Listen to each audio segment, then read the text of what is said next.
Good evening, everyone. I know everybody's very excited. Welcome. I'm Kate Markert. I'm the Executive Director here at Hillwood Estate Museum and Gardens, and I am thrilled to be welcoming you to the very last in our series for Fabergé Rediscovered. And I'll give a quick welcome to all of those in the simulcast, because this has been a very popular series. So tonight we are concluding our month-long Fabergé Rediscovered series, and I want to thank the sponsor of Fabergé Rediscovered, the exhibition, Northern Trust. And yes, and Northern Trust is represented tonight by Rebecca Chang, Logan Wynn, and Brian Heilman, who are all sitting right here. So thank you once again. Now, I think you know what I'm going to say. Before I continue, please shut anything off that barks or sings or does anything. It's hard to believe that November is right around the corner, and the holidays, of course, will be here before you know it. I'm sure most of you already know how very much Hillwood sparkles during the holidays, and this year's trees, of course, in the mansion and the visitor center will be decorated. We always decorate our trees sort of in relationship to the exhibition. So just, think about that for a minute. Our trees are going to be called Festive Fabergé. So, yes. And the decorations go up for Thanksgiving weekend. And then, of course, we have wonderful holiday wreath-making workshops, and all of this stuff is filling up fast, so I really invite you to sign up. You all know you need to sign up fast because everything sells out. And please bring friends and family here during the holiday season. Now, I know that most of you are already members, and I've seen many of you taking advantage of your member discount in the shop. So I'm just really glad you're doing that. It's an important, and you can think you're supporting Hillwood while you're shopping. It's just a great way to go. So I also hope you're all on our email list and you've signed up on Facebook and Twitter and Instagram so that you can follow us everywhere. So I have one very special thing I want to do before I introduce our speaker, and some of you may know what I'm going to do. Today is the 90th birthday of one of our dearest friends. Yes, Gordon Linky. So, okay, we're going to sing happy birthday to Gordon, okay? Happy birthday to you. Happy birthday to you. Happy birthday, dear Gordon. Happy birthday to you.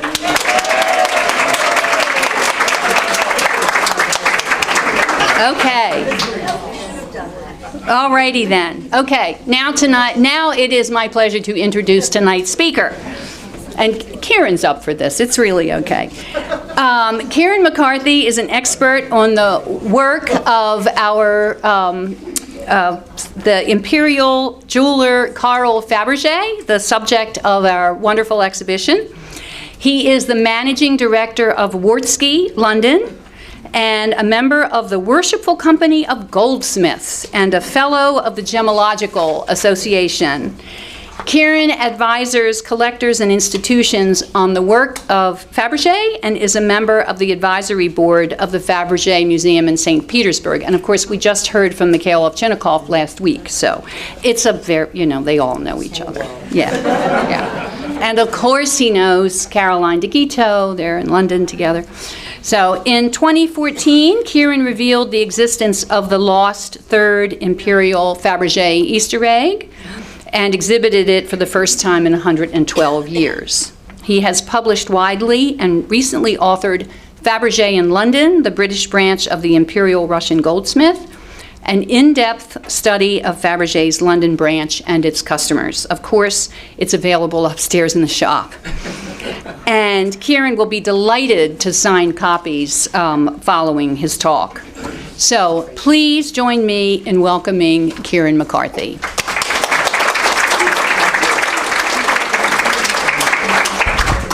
Well, thank you very much, and thank you for coming. Can everyone hear me? That's the first thing. Good. I'm going to talk about Fabergé, and we all know who Fabergé is. It's the Russian fairy tale. It's tragedy and history combining, and really robbing us of this phenomenon of the imperial family and their patronage of the Russian decorative arts. And among that, Fabergé is perhaps the greatest example and the greatest cultural export of Russia. But Russian-English relations are not so good at the moment, and I think I'm going to make them slightly worse by arguing that actually the greatest bit of Fabergé was not in Russia at all. It was actually in London. And the London branch is a phenomenal, fascinating collision of great patronage and great craftsmen. The two came together in London as they didn't quite do in Russia, as we'll see in the lecture. By 1885, Fabergé had conquered Russia. They had the patronage of the imperial family, and they were beginning to search for recognition abroad. And in 1885, they went to Nuremberg, and they exhibited in the exhibition there for great success, winning a gold medal. But this wasn't quite enough for them. They wanted to go even further into Europe and have more recognition.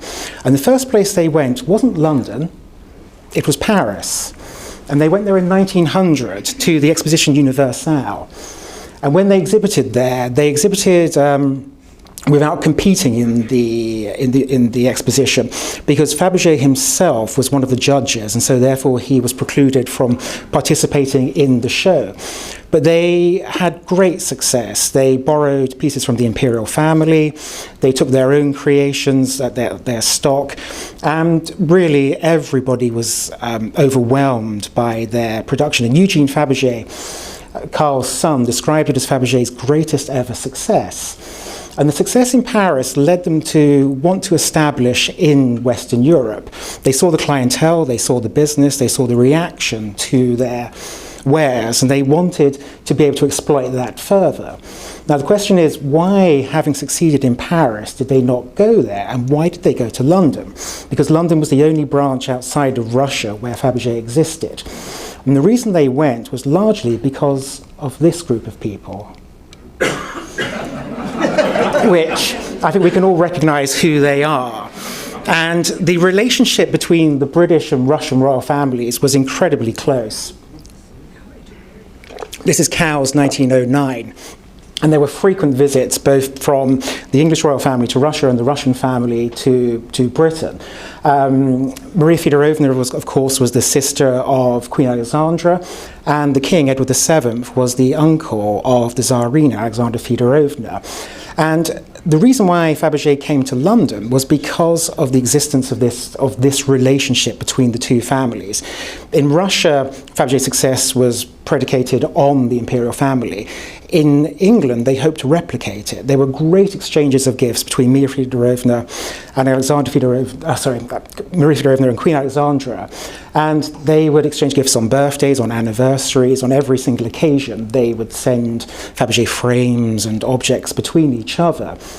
And in fact, when Queen Alexandra went to St. Petersburg in 1896, the Duke of York, Prince George, later King George, described the Queen as, on her birthday in St. Petersburg, receiving half of Fabergé's shop. So they knew that there was this market in London for it, and it was very much based on this. And also, when they did eventually open the shop in London, Maria Feodorovna wrote to Queen Alexandra with a quite peeved letter saying that silly Fabergé has now opened his shop.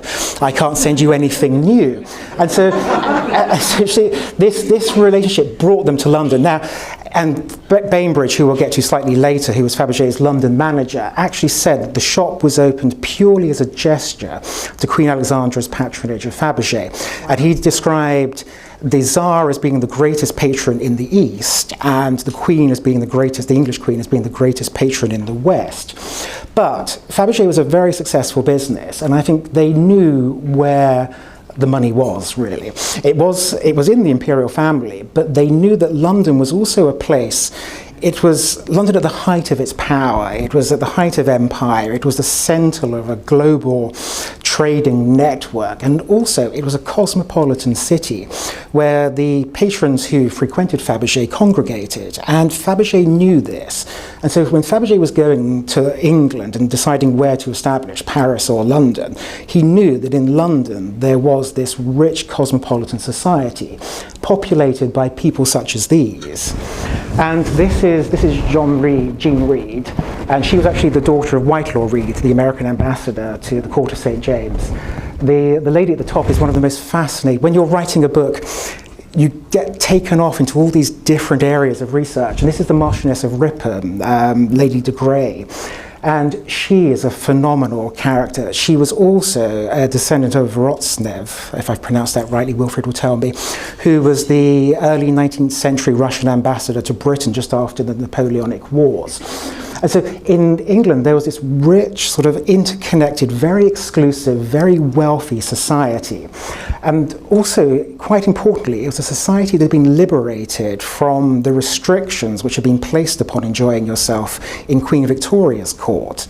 When Queen Victoria died, Edward VII came to the throne, and it was really, the more you could consume, the better. The more publicly you could consume it, the better. The more you could indulge yourselves, the better.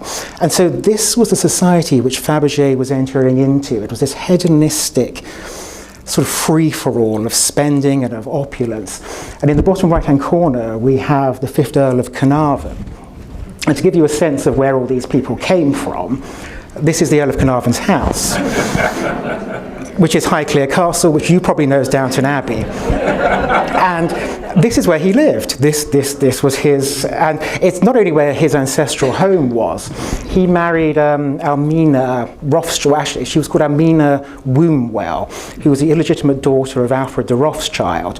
And so in this house you had the Carnarvon dynasty, but then you also had the Rothschild money.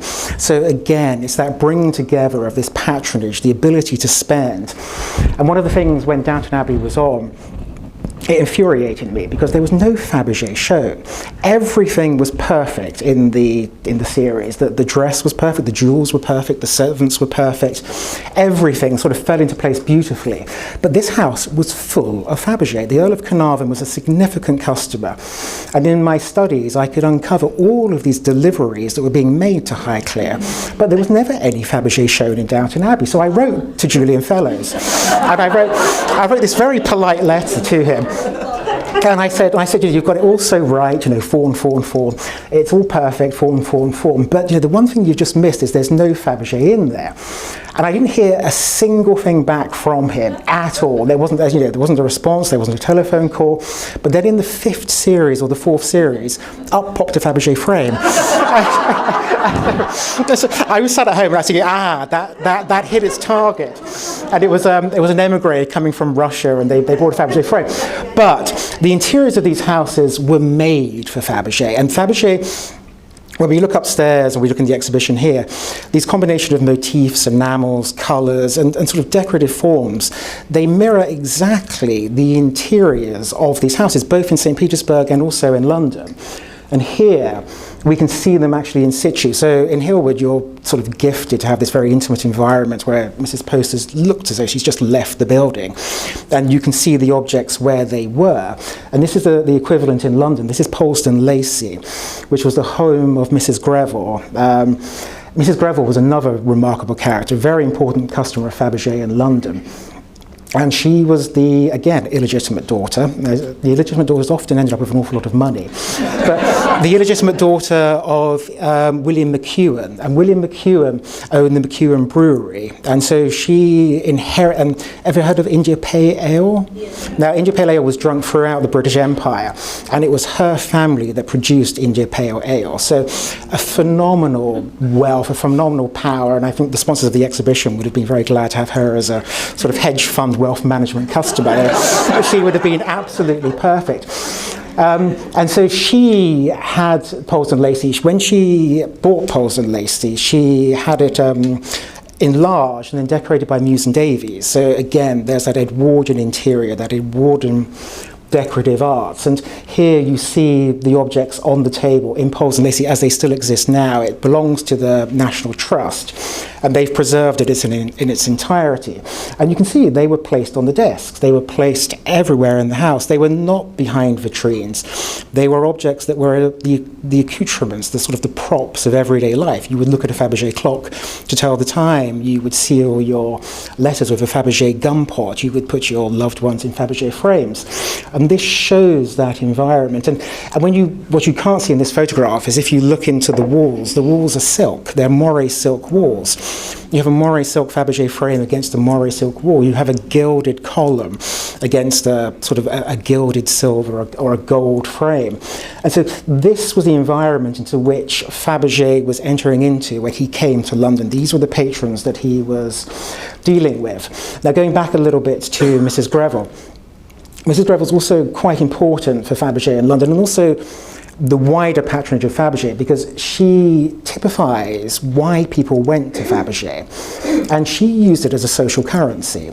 It was not about the objects themselves, it was about how the presenting of the objects would play out in her relationships with her peers. And it's also very important to realise that in these societies, although they did buy Fabergé for themselves, it was very rare indeed. Fabergé was bought to be given away, and I think Caroline de Guitaut, when she was here, probably talked about that as well. But it was very much an element of sort of, you would weave your way through society, or you would create an impression, or you would reward a favour, or you would celebrate a relationship through the exchanges of these gifts. And Mrs. Greville was absolutely key to this, and she was not well received in all of society. And she then, Cecil Beaton called her a galumphing old toad who was full of venom. And then it was Lady Allington who said, "I'd rather have an open sewer in my drawing room than Mrs. Greville." So she was not, she was not quite, but because of course she was rich, she was powerful, and she was sort of conquering this society.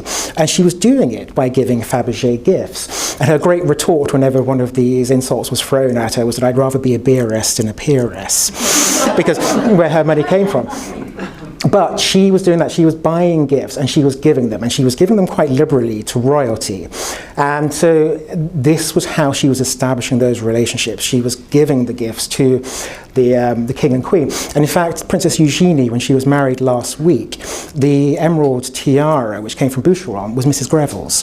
Mrs. Greville gave it to the Queen Mother. She left her jewelry to the Queen Mother, who then passed it down to Princess Eugenie.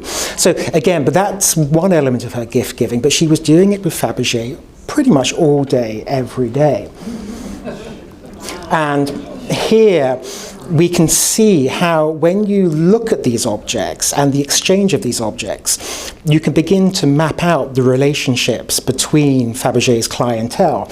And in fact, if it had been Gordon's birthday in London in 1910, we'd have all been buying him Fabergé gifts. It would have been, that's how it would have been celebrated. But through them, you can then, if I realised that clock had been given to Gordon by me, because it's his birthday, in 100 years' time, you can look back and say, well, Kieran quite liked Gordon, so he gave him a Fabergé clock.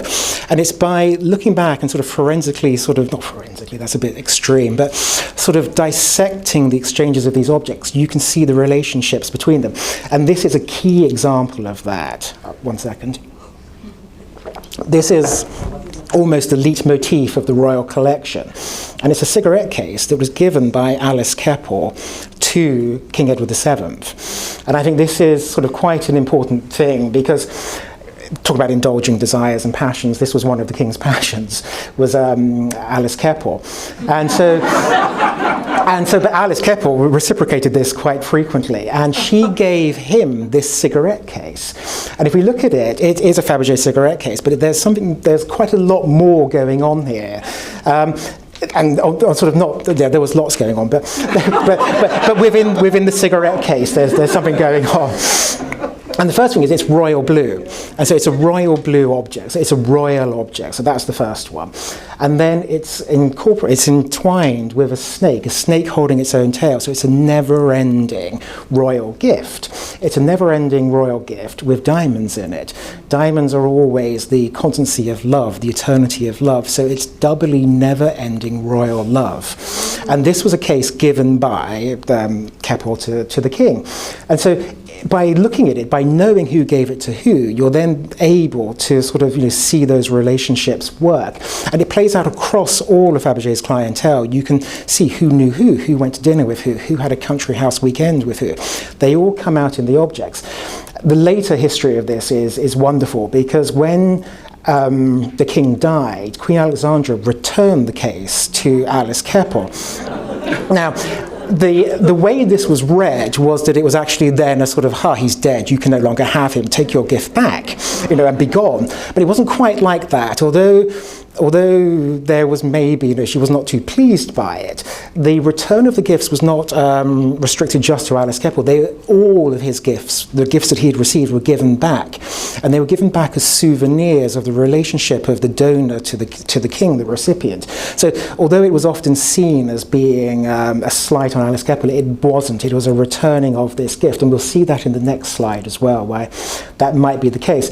But then when Queen Alexandra died, Alice Keppel returned the case to Queen Mary, and Queen Mary had no scruples at all, so Queen Mary just took it. In 1936, and this is a letter which we have at Wartski, which is then Queen Mary writing to Alice Keppel to thank her for the gift. But the great thing about this is, again, and I think this is something which we might come to slightly later, is that the objects are great, but it's the society that gives rise to them that's the real sort of source of particularly my interest. And I think the way to look at Fabergé and any decorative artist and any patronage of the arts is not what it's saying about the art as such, but what it's saying about the people who were buying it. And I think this is a sort of a social history, and Fabergé is a social history of Edwardian London. And then this is another example of that. Now, I might look as though I'm trying to find my way around Salisbury, but I'm really looking at my notes. So hold on for a second. This, just to know when it was, I usually memorize it, but I've been, like the GRU, I've been slightly inept. But here, this was bought by Alice Keppel, the flower, and if I can find it, I can tell you exactly when it was.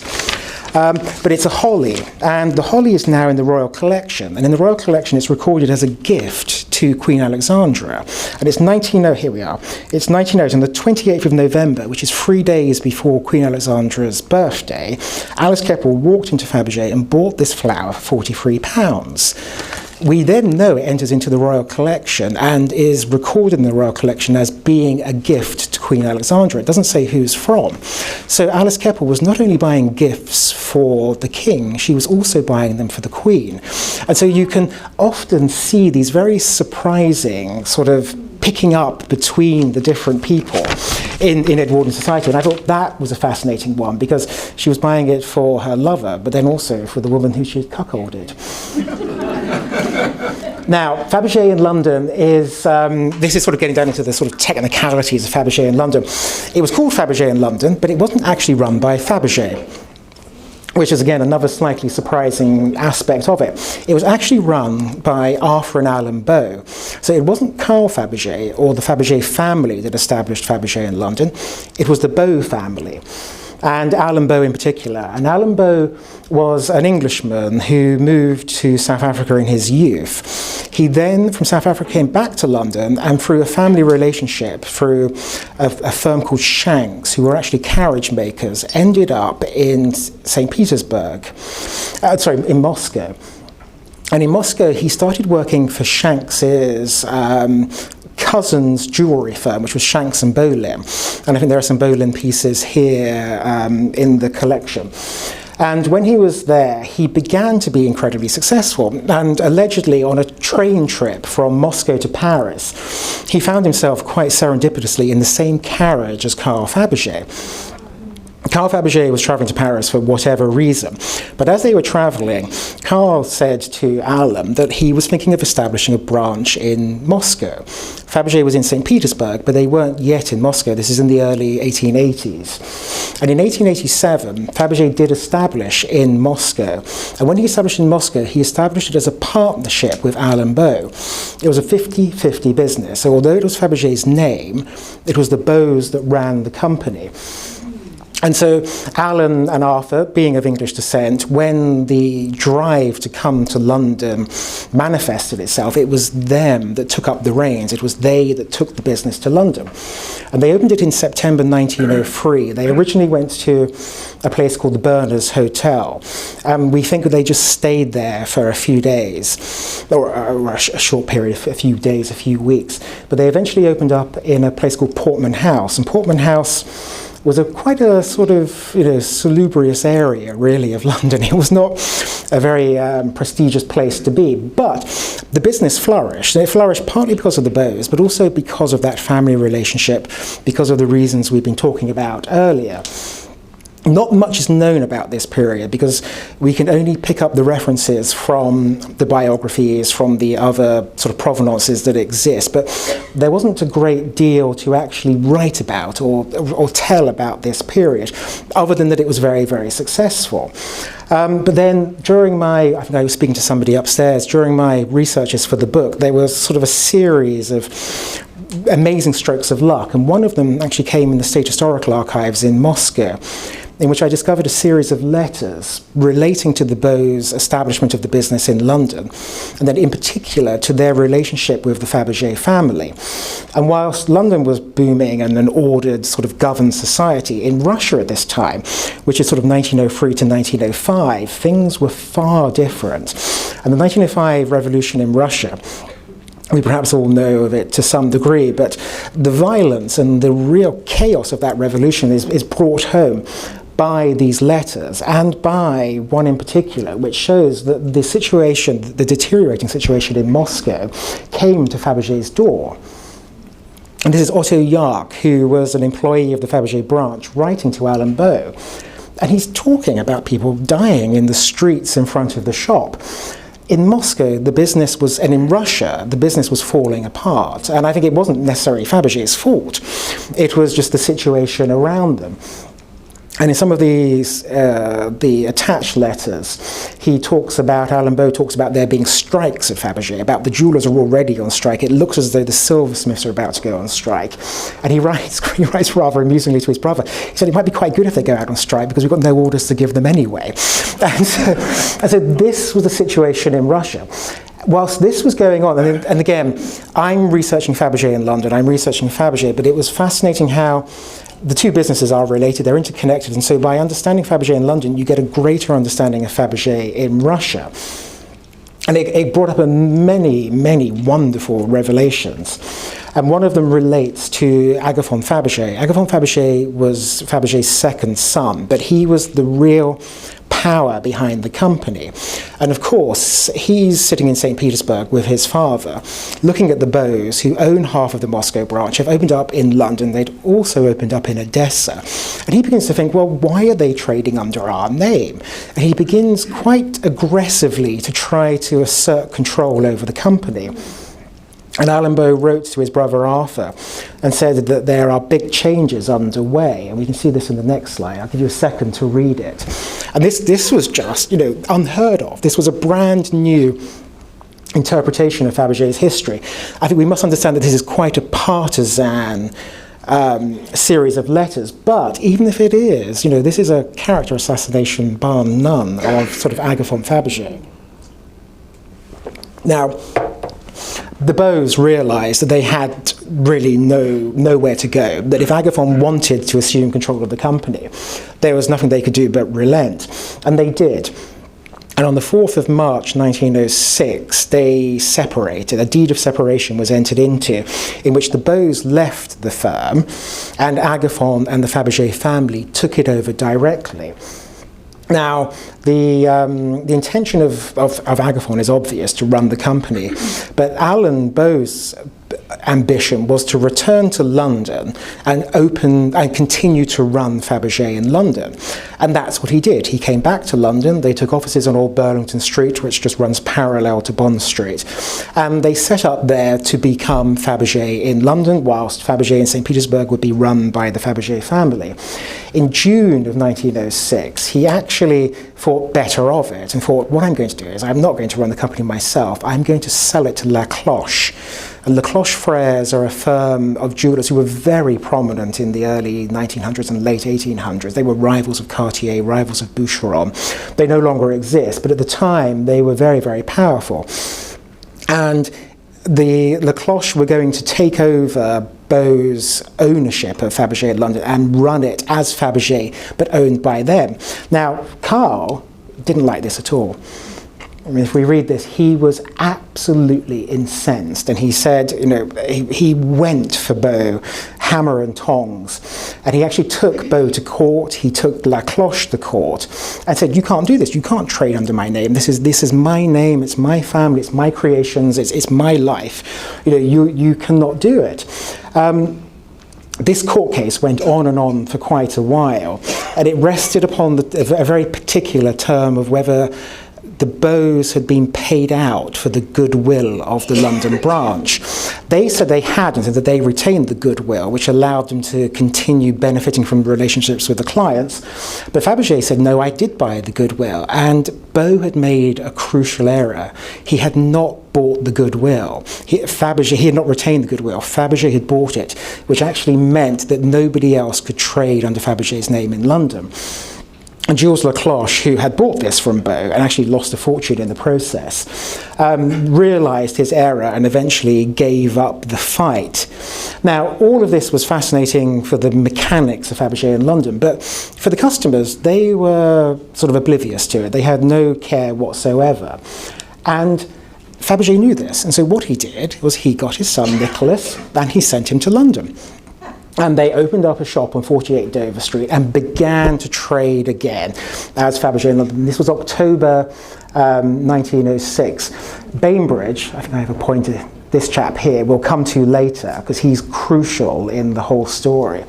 But Fabergé reopened, and they opened at on Dover Street in the premises of the Premier Hotel. The Premier Hotel was one of the preeminent destinations in London in the 1900s until the Ritz opened up literally around the corner. Yeah, I could almost throw a Fabergé egg from here to the Ritz.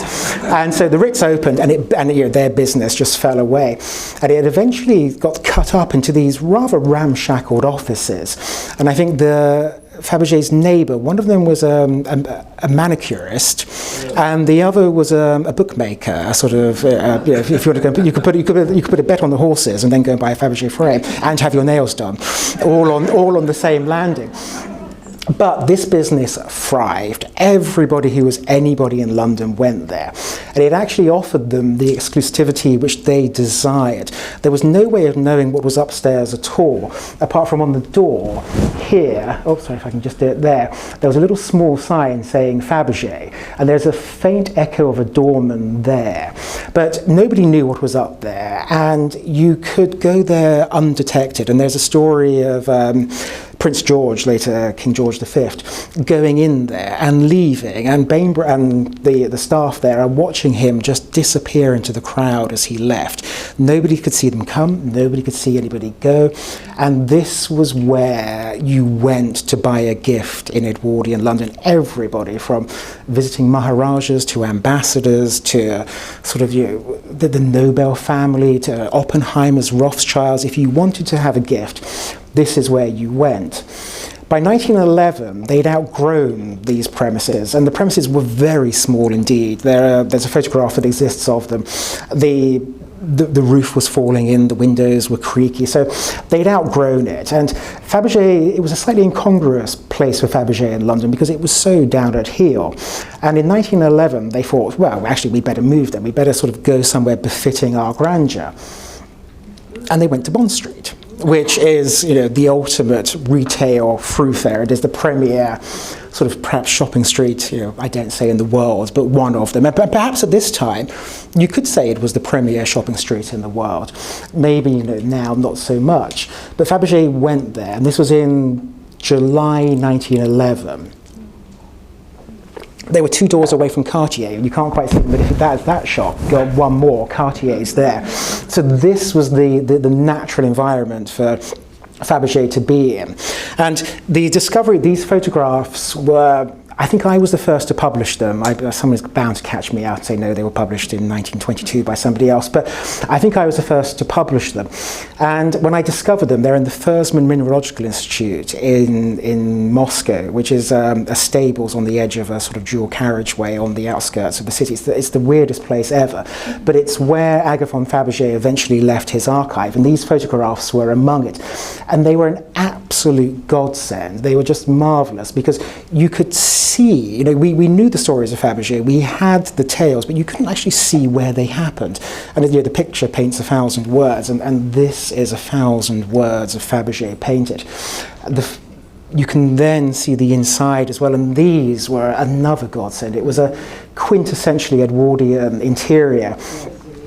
I actually then got into correspondence, she sadly passed away now, but with the granddaughter of the caretaker of these premises, and she remembered them, not from Fabergé's day, but from the periods immediately afterwards when the interior was unchanged, and she described them to me, and it was just marvellous. They were champagne silk coloured walls, the carpet's green. She said it was a dark oak wood vitrines and panelling. There was a white marble vestibule.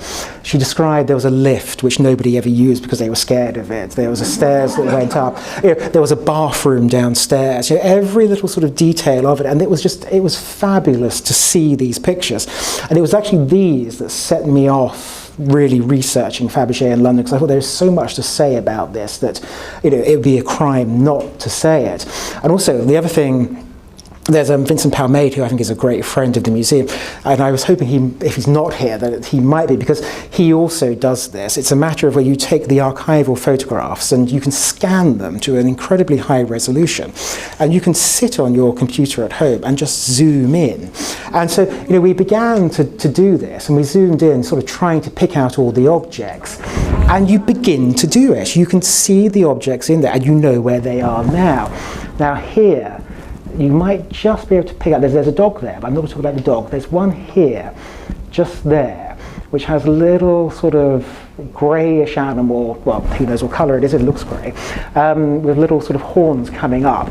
And when you zoom in really closely, it becomes this. Wow. And so you could, and this is described as a water buffalo, but in fact it is a water buffalo, but when Fabergé sold it, they described it as an Indian cow. And it was sold to, this was quite pertinent because it was sold to, he would have been king by that stage, King George V in 1913. And King George V had just been to India. And when he came back, he went into Fabergé. He'd been on actually a tour of India and the Commonwealth, or the Empire then. Had been to Australia and to India. And when he came back to Fabergé, he bought this, which is an Indian cow, and he also bought a kangaroo. And so you could see those two purchases, but you can then see those purchases within Fabergé's shop. So, 1 second, I shall just... let me pick up where the next one is. You can see it. Yeah, that's it. And so you can see those, and there are many of them. If we go back, if I can do that, there are the horse we'll get to slightly later as well. The dolphin-supported bowl in the centre is now in a museum in Manchester, but it comes up over and over again that you're able to discover those objects within Fabergé's premises. Now, the other thing to bear in mind about 1911 is the summer of 1911 was also incredibly hot, a completely sort of, you know, off-the-wall fact and no relevance whatsoever. But the summer of 1911 was very hot. But in the summer, Fabergé opened in July 1911. But in June 1911, the Ballet Russe had premiered at Covent Garden. And what that had created in London was this surge of Russophilia. Everything Russian was incredibly fashionable. And the Ballet Russe was this sort of sensuous, sort of oriental, Asiatic creation. And it drove the English mad. You know, the Marchioness of Ripon, who we spoke about before, was actually the patron of the ballet and had actually brought it from France to London for the first time. But there's stories of Lady Cunard, who... of the Cunard shipping dynasty, she decorated her apartments in Manchester Square entirely in green lame cloth. You know, it was everything Russian, everything Bakst, everything to do with Russia was the thing of the moment. And of course, Fabergé combined with this. So you have this sort of sensuous, wonderful, romantic, you know, unknown empire to the east, producing this art, but then you also have them producing these meticulous pieces of silversmiths and goldsmiths' work. And here, this is a humidor that was bought by Robert Younger, who is another brewery heir from Fabergé in London. And if you look at the two, this is a Baxed Ballet Russe design, and then look at the scrolls here. They're exactly the same. Though that zeitgeist that was bringing the Ballet Russe to London was also buoying Fabergé up and carrying them along. But this was very, very surprising, because in 1911, the Russians and the British were beginning to have a rapprochement. But for a generation before, there was the Crimea, when the British and the English were at war. There was also in northern India, Tehran, and Persia, and even Siam, which we'll see a little bit later, we called it the Great Game, and the Russians have a slightly more figurative way. They called it the Tournament of Shadows, in which the British and Russian empires were virtually coming to blows in their spheres of influence. The British wanted to maintain the empire. They wanted to keep the Russians out of southern Asia, Asia Minor. The subcontinent, sorry. But the Russians wanted to come down into it, and there were exchanges of machine gun fire between British and Russian forces during this period.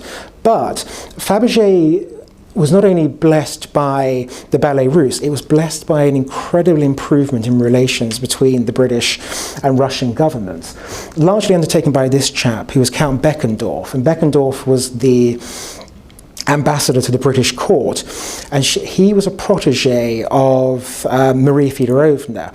Now, Marie Feodorovna loved Russia. She quite loved her sister as well, but what she really hated was the Germans. She absolutely despised them because she was Danish, and the Danish-German conflict and rivalry was intense. And so when the Kaiser was rising to power, the Tsarina and the king were closely related, but they both had an ambition to foster relationships between the British and the Russians. It eventually involved the French as well, with the Triple Entente. But in London, you could see there was this proactive promotion of all things Russian. And Fabergé was very much part of that. There was a chap called Stanislav Polevsky-Koziel, who was the first secretary of the Russian embassy. And Beckendorf staffed the embassy with these very gregarious, very rich Russians who would go out and they'd take you out to dinner, they'd play cards with you, they'd go to the races with you, and they would give you a Fabergé gift. And of course, you'd turn around and you think, oh, aren't these Russians very nice? And look, don't they make wonderful objects? They can't be that bad. And this is what was going on. It was actually a sort of quasi-diplomatic campaign, and actually there are instances where they were given directly as diplomatic gifts between the Russian embassy in London and the British establishment. So the Russians were seducing the British with Fabergé during the period of Fabergé in London. Now, they did this in many ways, and one of the ways that they did it is by taking elements, or not elements, but designs that have been successful at Fabergé in Russia and tailoring them to their British clientele. So on the left we have, these are Hardstone studies. I'm not sure, there are some in the Met. I'm not sure there are any others really in America, but they're about, and I think it was Mikhail Ovchinnikov here, he probably spoke about these to a degree as well. They're sort of composite Siberian Hardstone representations of different people.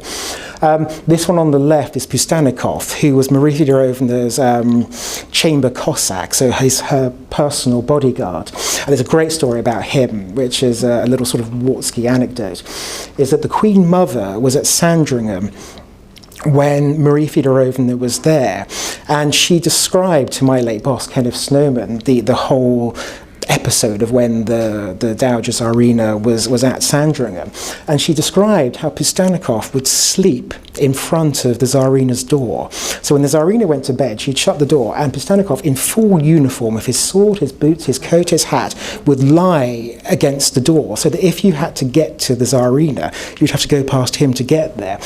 He was quite an intimate part of her life, and so Fabergé made this model of him, which actually came up for sale here in Hudson, I think it was about I can't remember, 5 years ago or so. But again, Hammer, who was one of the suppliers of the Post collection, supplied this elsewhere. He betrayed Post, he sold to anyone. But so this went somewhere else. But so we have this Russian idea of modelling military figures and then selling them to the clientele. In England, they did exactly the same. This is a Chelsea pensioner. And this is Fabergé bending these Russian models to their English clientele. And this was bought by King Edward VII in 1908 and given to the Queen Alexandra. And there were many others. There was, allegedly there were many others. There are descriptions of a policeman. There are descriptions of, of people from Shakespeare, but they're not specified. But the ones that are specified are Lewis Carroll, and it's Alice Through the Looking Glass. There's Tweedledum and Tweedledee, which is in the collection of the King of Siam. And there was also a Mad Hatter, which has now disappeared. So Fabergé was not only making Hardstone figures of British people, as we see here, but he was also making them of British cultural figures. And one of the sort of personifications of Britain was this chap, John Ball. And he made this. He made this as a personification of Britain. It was meant to be sold in London, but although I claim that Fabergé is actually more English than it is Russian, the Tsar did have first claim on anything Fabergé ever made. And this one never made it out of Russia. It was obviously made for the English market, but the Tsar must have seen it or become aware of it. And he bought it for 600 rubles in 1908. Another one was made and eventually sent to London, but this one was the Tsar's. Now, they did it by producing these Hardstone figures, but they also began to immortalize the environment of their customers in enamel. And we see that here. And this is a representation of the Houses of Parliament, obviously. And it was bought by this chap, who was Grand Duke Michael Alexandrovich, the brother of the Tsar. And he spent an awful lot of time in London. And when he stayed in London, he stayed with the King and Queen. And again, I think this is 1909. And on the 5th of November 1909, he gave them this box.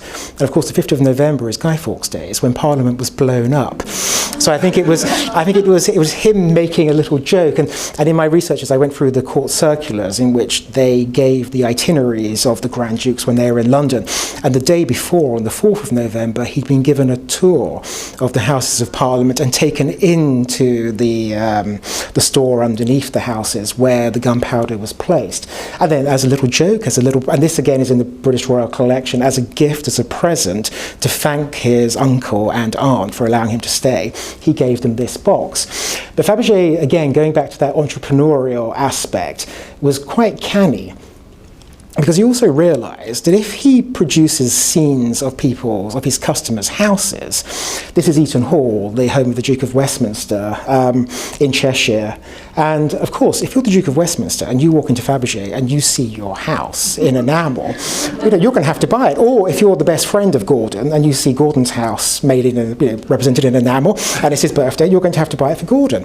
And so this is what they did. They produced these images which really represented Edwardian Britain. And looking at them, they are fascinating because they are distinctly photographic. And I've enlarged it here. And it struck me, where were they getting these images from? And I eventually realized that they were getting them from topographical photographs, which were very frequently published as postcards.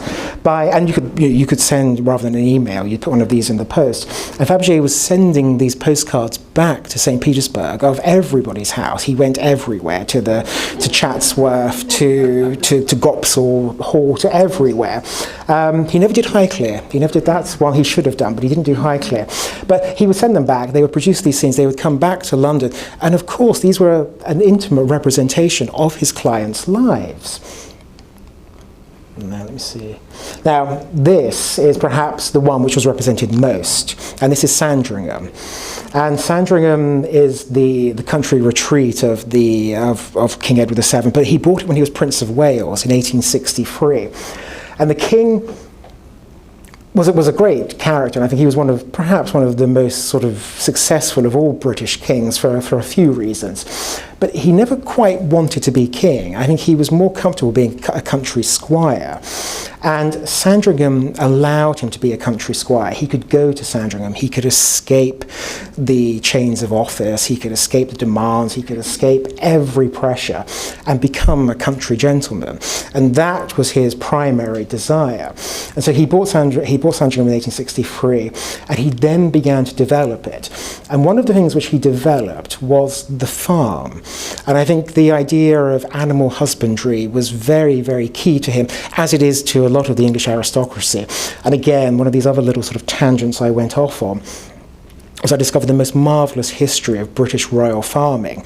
And the king was obsessed by it. And there's another instance where the Kaiser came to England and the king cut short the dinner with the Kaiser so that he could go and judge a cattle show at Smithfield Market. It was more important for the king to go to the cattle show than it was to see the Kaiser. But this is where he played out that, and this is where he would breed animals. And one of the greatest sort of elements of social triumph was to be invited to Sandringham to visit the king. And when you went there, the country weekend was quite scripted. Everything was done to a certain time. And in fact, Sandringham has its own time. It's half an hour ahead of everywhere else. And the reason why it's called Sandringham time. And the reason why King Edward VII, as Prince, instigated this, and it was so that they could have more time in the winter, in the daylight, at Sandringham. And so it didn't matter what time it was anywhere else. Big Ben could be striking 6 o'clock, but it was always 6:30 at Sandringham. But when he was there, you would go, and they were quite scripted, and you would be on the Sunday, you would have lunch, and you'd be going home Sunday evening or Monday morning. And Sunday afternoon was always spent going on a tour of the king's animals. He would take you out, he would take you to the farmyard, he would take you to the kennels, he would take you to the hen house, he would take you to the stud, and he would show you the animals. Apparently this ended at 3 o'clock, and you then come back and have tea. But the tour was inescapable. You had to go on this tour. Now, you had to go on the tour. Now, we know the king likes, well, not the king likes Fabergé to a degree, but we know the queen really likes Fabergé. What I didn't mention about the flower was that her particular favourites were the Hardstone studies. So we know the king and queen like animals, we know they like Hardstone studies, so the perfect thing to buy for them are the Hardstone studies. And these are the Sandringham studies. And they are particularly related to the animals at Sandringham. And Fabergé sent over, this is another sort of slightly art historical difficult question, but historically it was said that he sent over teams of sculptors and that hundreds of studies were made, but my book sort of slightly popped that balloon because there are only ever 20 that were actually made. But they are specifically of the animals there, and these are Norfolk black turkeys, which are a breed specific to the area surrounding Sandringham. So if you went to Sandringham, the king would be raising Norfolk black turkeys, and here is Fabergé supplying them as gifts. Again, you'd walk into Fabergé, you would see the king's black turkey, you wanted to buy a gift for the king. It was the perfect gift to give. This is Ho Forest King, which is a shire horse. The king had also established a shire horse stud at Sandringham. This was one of the all-time greatest prize-winning shire horses. So again, Fabergé modelled them. Who he also modelled was Caesar. And I think perhaps Caroline might have talked about this as well. And this was the other part of it. All these intimate connections between the king were being played out through Fabergé. Yeah, I won't go on about this so much. I'm sure I'll be covering Caroline's sort of already ground. But where the king perhaps, he loved the dogs, he loved the animals, but where the king perhaps found greatest satisfaction was somewhere else. And it wasn't in the animals, it was in racing. It was in horse racing. And the horse racing was by far his most favourite pastime. And I think partly because I think if you ever met anybody as a king, it would be a really weird situation because, do they like me? Do they not like me? How can I ever know whether they'll like me? Are they fawning? Are they, how would you ever be able to navigate your way through the layers of court and of society and of historical power between you and the people you're meeting? And I think the one place where he could abandon all of this, of course, was on the race course. And the racecourse was where he devoted most of his attentions. And this is the 1896 Derby. And in the 1896 Derby, his horse, Persimmon, won it. Now, Persimmon was a great horse and eventually proved to be one of the all-time most successful horses. But at this stage, the horse was not actually thought of or rated that highly. And it was his half-brother, a horse called St. Frusquin, that was owned by Leopold de Rothschild, that was the odds-on favourite to win the race. And I think the odds have never been shorter since on a horse winning the Derby as they had been on St. Frusquin winning it. So the king never expected to win. But the race was run, St. Frusquin was in the lead all the way through, but as they approached the final furlongs, Persimmon picked up speed and won by a neck. And this was the first royal victory ever at a Derby. It was the king's favourite passion. This was his greatest triumph. And again, the Duke of York, Prince George, described the shouting and screaming and said he'd never ever heard such commotion. And this is a moment of that scene where the king himself grabs the reins and brings the horse to the winning enclosure. Sandringham, when you went to Sandringham, you had to end up at the stud where Persimmon was. And Queen Alexandra would then feed him carrots, and you'd all nod and say what a great horse he was. And so Fabergé naturally produced this study of him, and it's a beautiful study, and this is still very much part of the royal collection. And when Ascot is on, the Queen hosts lunches at Windsor, which is just close by. And so again, maybe the greatest triumph in Edwardian England was to be invited to a weekend at Sandringham. The greatest triumph in horse racing is to be invited for the Queens for lunch at Ascot. And when you go, this sits in the centre of the table as a table decoration at those lunches. So that's, and the reason why it was cast in silver and not in Hardstone was because the legs are too fragile. It would have broke. And they did attempt it in Hardstone, but they couldn't pull it off because it just the weight of it would never actually allow it. Fabergé's story in London is largely dependent upon this chap. This is Bainbridge. This is Henry Bainbridge, or Harry Bainbridge, and he was Fabergé's London manager. And again, his accounts of Fabergé, he was the only, for a very long period, he was the only first source account of Fabergé because he had worked with Fabergé.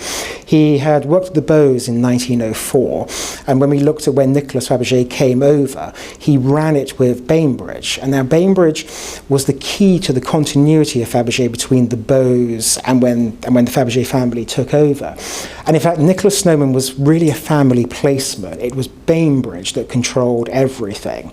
And he, afterwards, he worked at Fabergé. He was at the centre of it all, everything from hiring people. The Sandringham Commission was undertaken by Bainbridge. Every element of it, the sales to Alice Keppel would have been made by Bainbridge. He was right at the heart of it. And he was key to my understanding, and not just mine, but everybody's understanding of Fabergé in London. He wrote 2 books. He wrote one called Twice Seven, which was an autobiography in 1933, in which he spoke about Fabergé. And then in 1949, he published Peter Carl Fabergé, his life and works, which are the 2 books, which I think Wilfred mentions it in the exhibition here, that the cult of Fabergé as being this craftsman who was a slave to his materials, who was uninterested in the intrinsic value and was only pursuing the artistic capabilities within the materials at his hands, largely stems from him. And it was he that created this myth. Now, when I was initially writing the book, his writings were gospel. This was the only thing to ever really refer to. And I began to think, where did he get his information from? I knew he worked there, but was there anything else that he was working with? And this shows how obsessed I was, because it was Christmas Eve, and I was at home. Everyone had gone to bed. I think I did have a glass of something in my hand, and I was thinking about Fabergé in London. It's quite sad, but I was thinking about Fabergé in London, and I went onto one of those genealogy websites, and I put in his name, and I thought nothing's ever going to come up, and then up came this family tree. And in this family tree, there was a faint reference to a private family tree which I couldn't access, which related to the Bainbridge family, but I could email them. I couldn't access it, but I could email them. So I sent off this email to this place and didn't expect much of it, but I got an email back and we began this little correspondence. And I said, you don't happen to have any of Bainbridge's papers, do you? You know, something from the time of when he was at London. And he said, let me see, I'll go and open the trunk. And he literally opened a trunk, and in this trunk were the Bainbridge papers. The Bainbridge papers were literally, it was just as though, you know, God had given me the greatest gift ever. These are unlocked the whole story of Fabergé in London, and the idea of a society and the idea of a new eye, a new perception of that society through their interests. Another great English antiquarian, Dame Joan Evans, said if you want to understand a society, understand the small objects that obsessed its elite. And I think when we look back, you know, whether it's an ancient Etruscan society all the way through Tudor, you name it, you do get this sense of that society through the objects that fascinated them. In this society, those objects were Fabergé. And here you have tens of thousands of references to everything that went on at Fabergé in London, who came in the door, what they liked, who they wanted, who their friends were, when Gordon's birthday was. Every single aspect of it would be in there. And, you know, we would know who Gordon's secretary was, we would know Gordon's favourite colours, we would know everything we wanted to know about everybody who was a customer of Fabergé.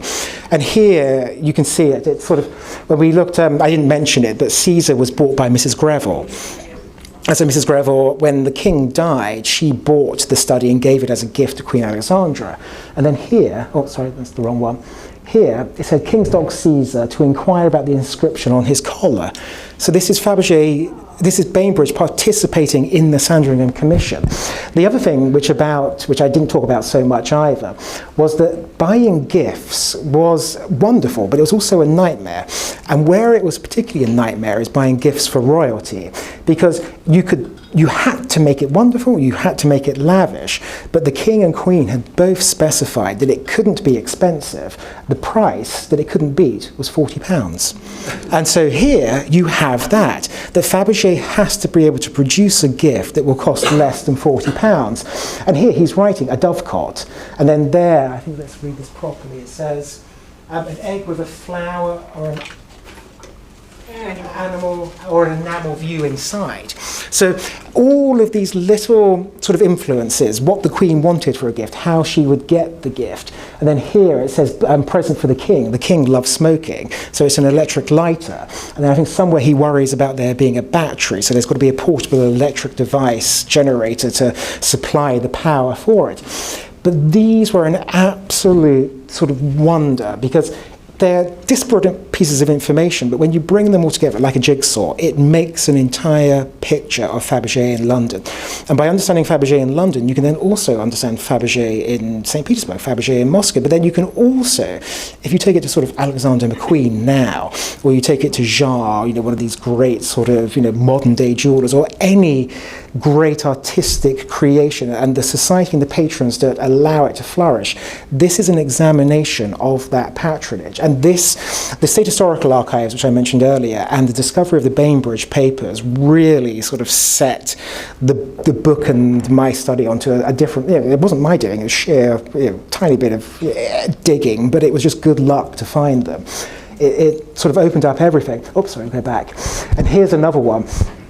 Great, because I think, you know, Fabergé is always deemed to be perfect. There seem to be these objects that descend from, you know, heaven, untouched by human hands, you know, meticulously crafted, but, you know, only God is perfect. And here it was just brilliant, because you could then read that it says for St. Petersburg after Christmas, and it's Bainbridge moaning about how the hinges on the cigarette cases are always breaking. And the cigarette cases are these, again, I'm sure if Wilfred would ever allow you to open one, they have a very thin pin which centers the hinge. And of course, it's a very fine tolerance of metal. If you pull it too much, it's going to break. And so here, Bainbridge is going on about it. And I just love the way that he was then able to say that he wasn't going to do it before Christmas. He was going to wait till after Christmas to upset them. But all of this information came out, and we could pick out some absolute nuggets from it. This is another one. In the top corner, it says, take King's, Rosebery and Rothschild's colours to Russia. And these are the racing colours, going back to that idea of horse racing being an obsession of the British elite. It still is now. I think if you want to sort of really enter into the echelons of power in England, forget who's who, forget the aristocracy, go to the Jockey Club and see their membership. That's where the power lies. And it's very much the same in Edwardian England. And of course, that's what Fabergé did. And this is unlike the figures in the enamel scenes, which had been reproduced in Russia earlier. The racing colours were unique to the British market. And in the top right, we have the burgundy and blue, which are Edward VII's racing colours and actually remain Her Majesty's colours.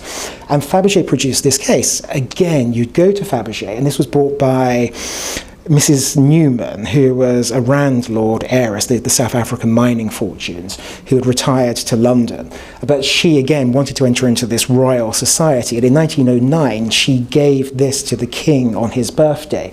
And in 1909, the king had won the Derby as king with another horse called Minoru, which was also then owned, I go off another tangent, which was owned by Lord Ravetree, who was another customer of Fabergé in London. So this was an idea of the King's colours, that you could go to Fabergé and buy these representations of yourselves. It was like their livery. It was the colours they identified themselves with.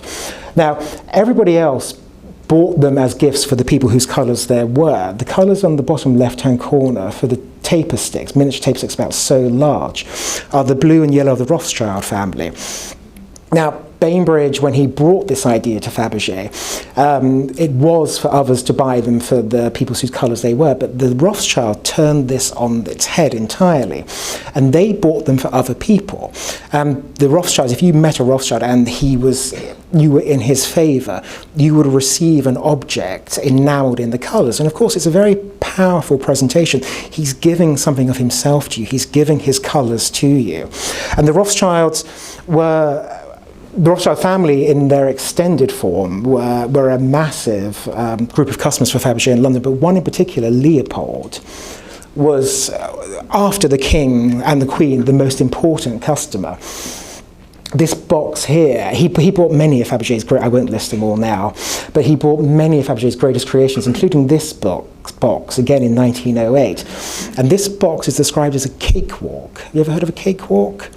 A cakewalk is the dance which apparently the American slaves would do in parody of their slave owners. And so it was quite a fashionable dance in 1908. And the Princess of Pless danced it at Chatsworth in front of the King and Queen. Fabergé then produced a box, and as you move this box, those figures dance, and they dance the cakewalk.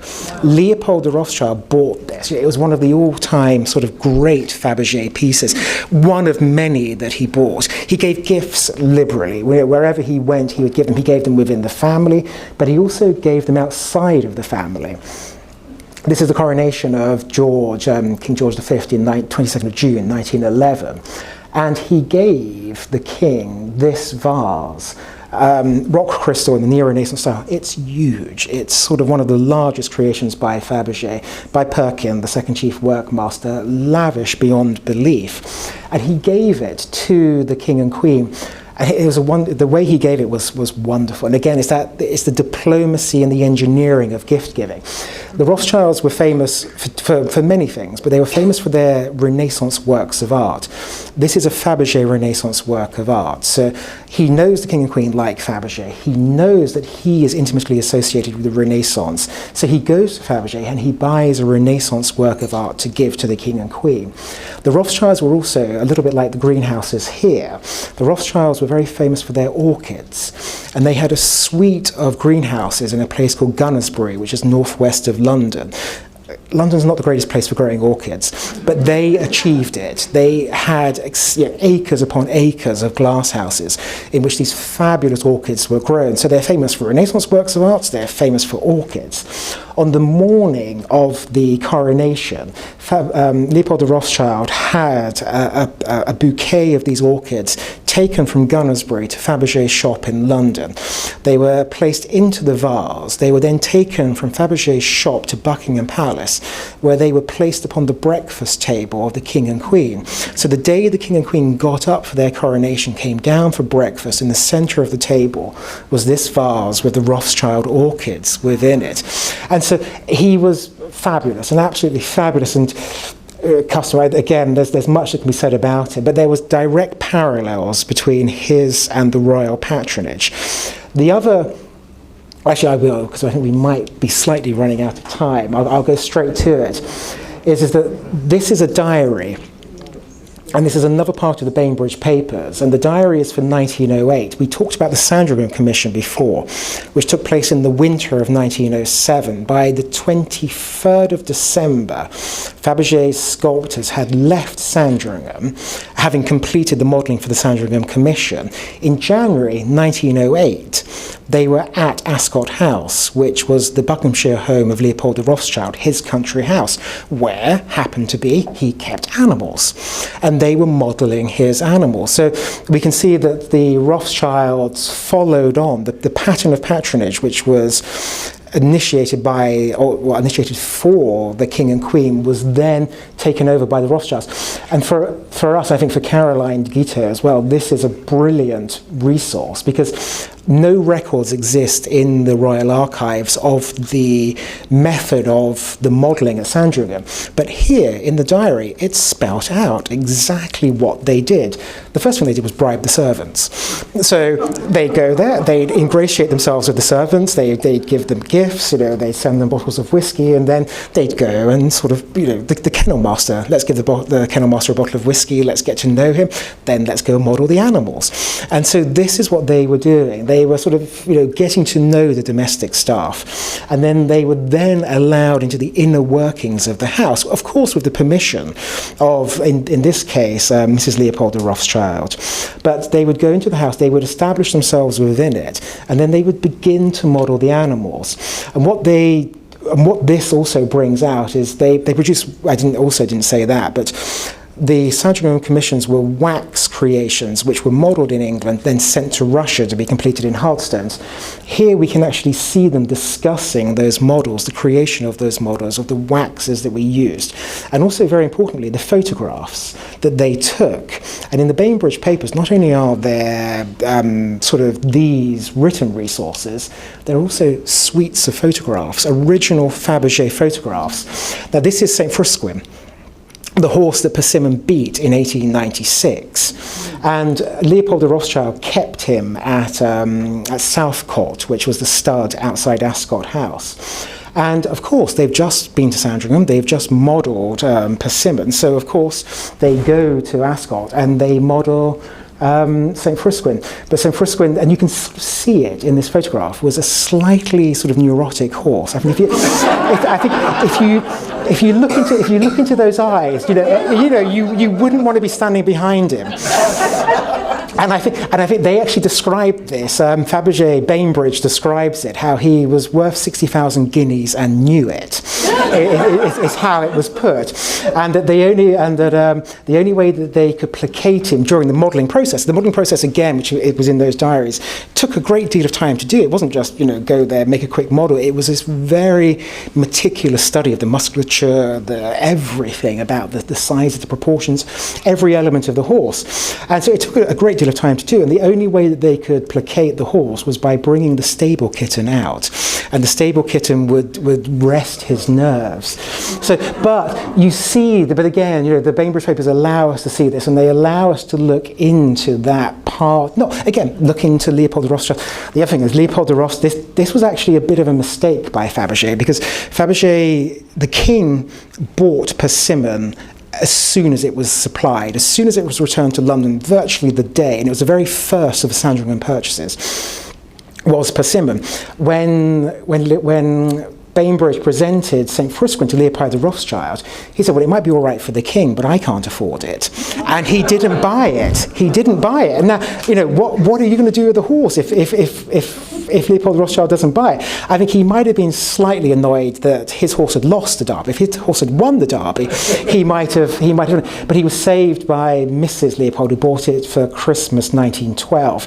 I think Leopold himself then sort of forgot his disdain for it, because a year later, he ordered 2 bronze models of it. But again, it's that idea of, and when you went to the Rothschild archive, there were a series of letters, again, quite sycophantic ones, saying, oh, well, your horse should really have won, the king was, out of place, that was terrible that the king's horse won, yours was by far the best. And so I think he was still niggling at losing the bet.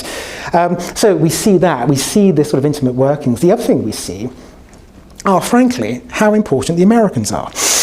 And in particular to Fabergé in London, because the American clientele were a huge aspect of Fabergé's British business. The idea, again, of Americans travelling really took speed in the early 1900s. The advent of super yachts, steam-powered yachts, allowed comfortable travel. It would allow you, if you were a Vanderbilt or whoever, to travel from here to Europe to shop. And if you were coming to Europe to shop, you were coming to London, you would naturally go to Fabergé.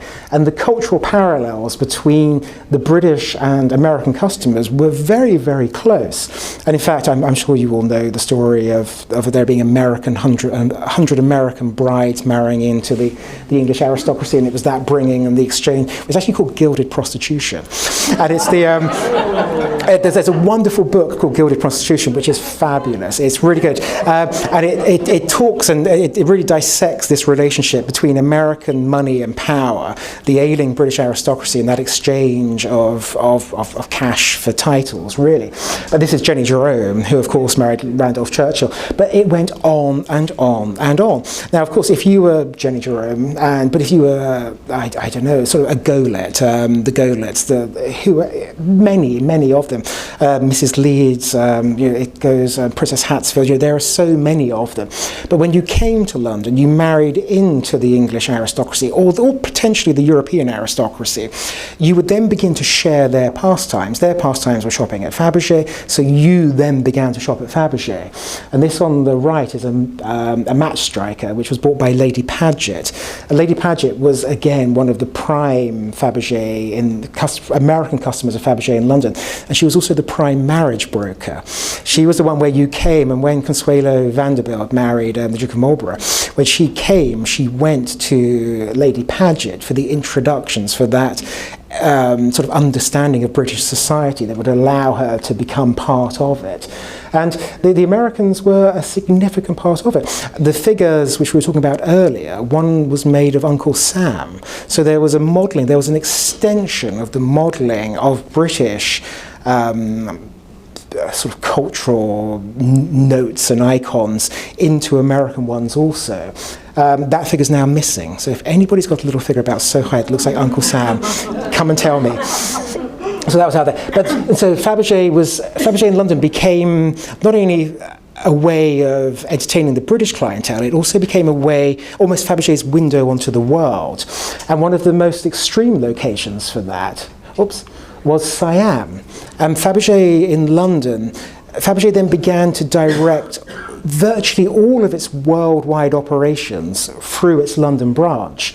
This is Rama VI, and Rama VI was an English-educated, he's the king of Siam, of course, but he was educated at Sandhurst and Oxford, so he was virtually a quintessentially English gentleman.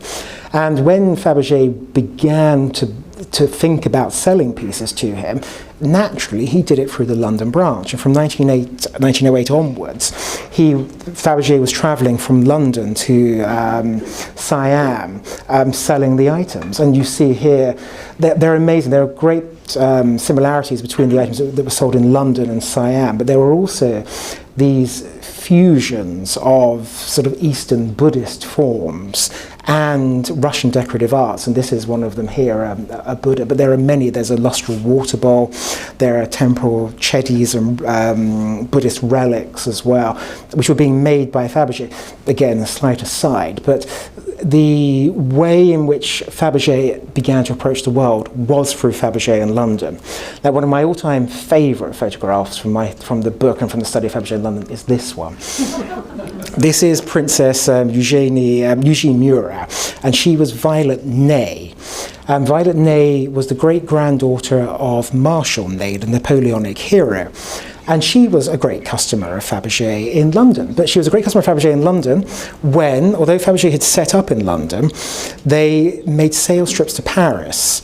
And so, again, it's Fabergé in London going to these far-flung destinations, and Paris being one of them. And this is just this is photographed by the American photographer Bernice Abbott. And she was described, let me get this right, as a drug-fueled lesbian with a passion for company. And she actually had quite a conventional life until 1906, when her husband, Prince Eugene Murat, died in a car crash. And this sort of liberated her, and she sort of entered the demi-monde, both of New York and Paris, and was travelling between the two. And she was a great customer of Fabergé in London, but in Paris, that's the crucial point, because it's Fabergé travelling to Paris. Now the other thing is that the French aristocracy, as a sort of humble Englishman, was a very difficult thing to penetrate. Because I was thinking, they all have the same name. They're all Murats. They're all Neys. How can I distinguish between them? And where I really got flummoxed was because she's Violet Ney, and she married a Prince Murat, but then so did her sister, and her sister looked like this. And she looked like that. Right? And so I'm looking at the two of them. I'm looking at the two of them thinking, are they sisters? Are they really, or is this some sort of collateral branch of the family, and they're not linked? But they are sisters. They are. And Princess Eugenie was quite a colourful customer of Fabergé in London. But Princess Cecile Murat was one of the all-time greatest customers of Fabergé in London. In fact, Agathon Fabergé, who had a pick of anybody to choose from, described her as Fabergé's most demanding customer, and that everything had to be the very finest, if I get the phrasing right, the very finest that humans' hands could create. And this is coming from Fabergé, who was a perfectionist. Perfection was not enough for Cecile Murat. And this is one of the pieces she bought, which actually she kept, that idea of buying them for others or yourself. This is one she bought for herself. And of course, she married Joachim, the fifth Prince Joachim Murat. And so he's descended from Prince Murat, the Napoleonic hero. She's descended from Marshal Ney, the Napoleonic hero. They came together, this fusion of Napoleonic families in Paris in the early 1900s. Her mother was Hurtado Hein, who was one of the great German banking dynasties. And so she was stinking rich and immensely sort of positioned in society. And from this, she really ruled the roost in Paris. Everything was channeled through her. But her and her husband began to lead separate lives. And the reason for that, it happened gradually, but the reason for that was the next photograph, which is almost my second favourite photograph of Fabergé in London. And this is l'usage d'assez, and this is the reason why Cecile Murat strayed from her husband. And he was, he's the chap in the front, by the way.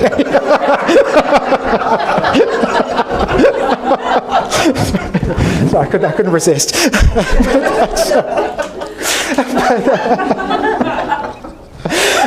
Sorry.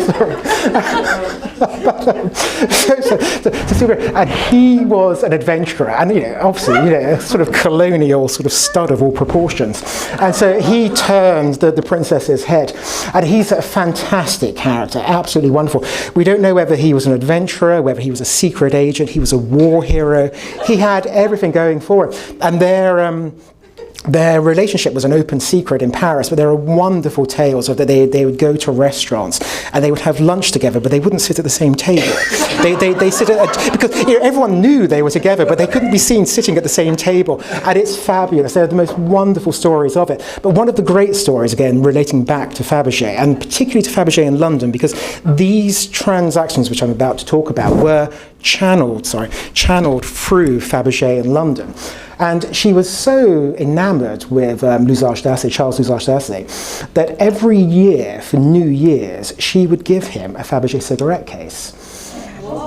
And these are those cigarette cases. There's a series of 19 of them, which are in, they were between 1900, when Fabergé had exhibited at the Exposition Universelle in Paris, up until the war.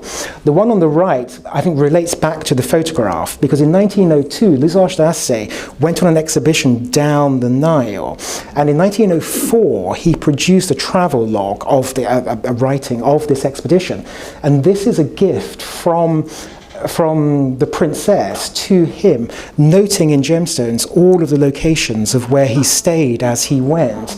And the crescent on the top is always, there's much discussion about this, but the crescent is believed to be a representation of the initial C. It's Cecile. It's been read as an Arabic crescent, as some sort of Islamic reference, but it's not. It's actually a reference to that. The one on the right was given in 1916, and talking about L'Usage d'Assez being a war hero, he was a war hero, and this is a reference to his fighting in the forest of Argonne during the Second World War.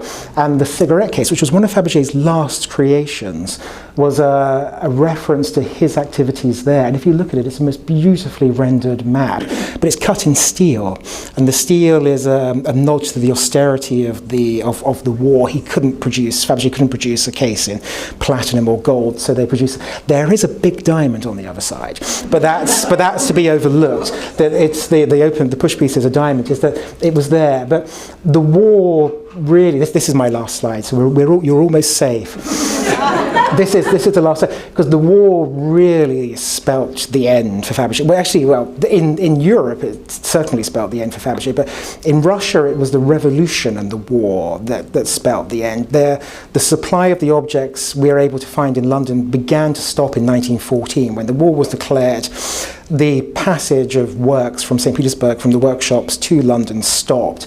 And of course, the clientele begin to disappear. They're going off to war. The idea of buying these frivolities and so on, it's unseemly. And so Fabergé is reflecting those.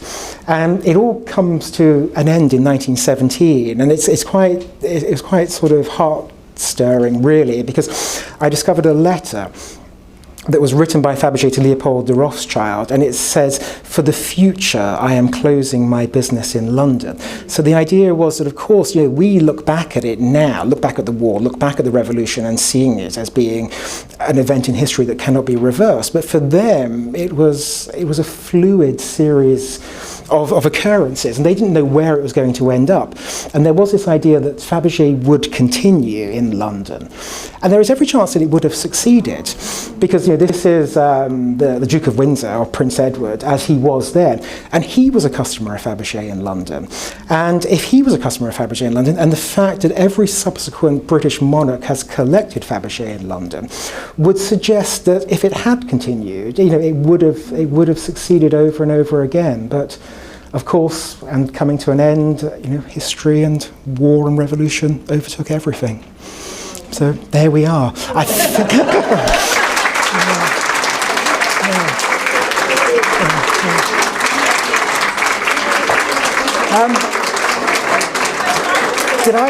Did I run madly over time?